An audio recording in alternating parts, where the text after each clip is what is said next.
എനിക്കൊരു കുട്ടിയെ തരാൻ കഴിവുള്ളവനാണ്. നീ കുട്ടിയെ ഏതെങ്കിലും ഒരു കുട്ടിയെ രണ്ടനോ അടകോടനായ കുട്ടിനെ പോരാ, സാരീകൾപ്പെട്ട കുട്ടിനെ കിട്ടണം. ഒരു രക്ഷിതാവ് ആദ്യമേ തന്നെ ആഗ്രഹിക്കേണ്ട ഒരു ആഗ്രഹമാണത്. എനിക്ക് സന്താനങ്ങൾ ഉണ്ടാവണം, ആ സന്താനം സാരീകൾപ്പെട്ട കുട്ടിയാവണം. ഇതൊരു മുസ്ലിമായ മനുഷ്യന്റെ ലക്ഷ്യമാണ്. പെരുവരുന്നാൾ നേടിയെടുക്കേണ്ട പ്രശ്നമാണ്. കല്യാണം കഴിക്കുന്നതിന് മുമ്പ് തന്നെ ദുആ തുടങ്ങണം. കല്യാണം കഴിച്ചതിന് ശേഷം ദുആ ചെയ്യണം. എന്നിട്ട് 8ാം ക്ലാസ്സായി 10ാം ക്ലാസ്സിൽ ഉസ്താദ് അവൻ തുമ്പാവിടില്ല, അവൻ ശരിയാവിടില്ല, അവന് നന്നാവില്ല, അപ്പൊ കെൽപ്പിന്റെ മോന് എന്തെല്ലാം കൂടി പറഞ്ഞാണ് എന്താവുക? 10 വയസ്സായിട്ട് കാര്യമൊന്നുമില്ല. ചെറുപ്പത്തിൽ തന്നെ തുടങ്ങണം കുട്ടികൾ നന്നാവാൻ. കല്യാണം കഴിക്കുന്നതിന് മുമ്പ് തന്നെ ദുആ തുടങ്ങണം. എന്റെ കുടുംബ ജീവിതത്തിലുണ്ടാകുന്ന കുട്ടി സാലിഹീകളിൽപ്പെട്ട കുട്ടിയാവണം.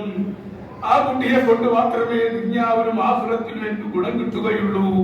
അതാണ് ഖലീലുല്ലാഹി ഇബ്രാഹിം നബി അലൈഹിസ്സലാമിന്റെ ദുആയിൽ നമുക്ക് ഉൾക്കൊള്ളാനുള്ളതാണ്.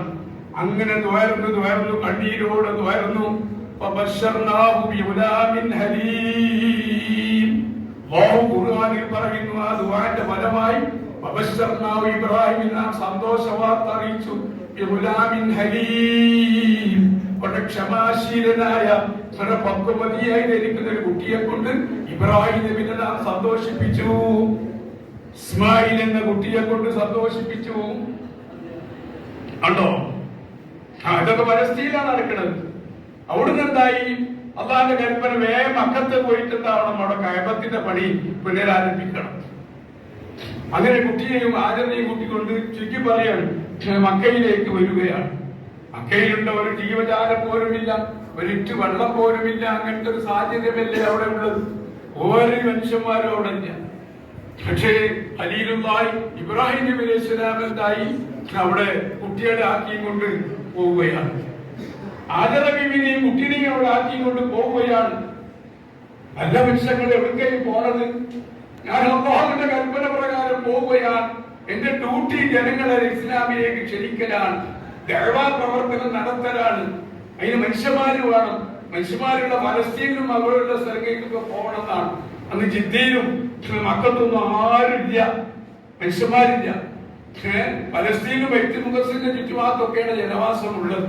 ഞാൻ ജനങ്ങളോടത്ത് പോവുകയാണ്. ആദരവിൽ ചോദിച്ചു, നിങ്ങൾ അള്ളാന്റെ കൽപ്പന പ്രകാരം തന്നെയാണ് പോണത്?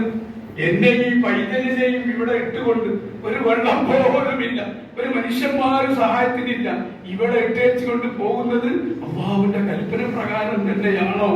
അതെ, അള്ളാഹുവിന്റെ കൽപ്പന പ്രകാരമാണ്. അപ്പോൾ ആ വനിത പറയുന്നു, ആദര പറയുന്നു, ഇതല്ല,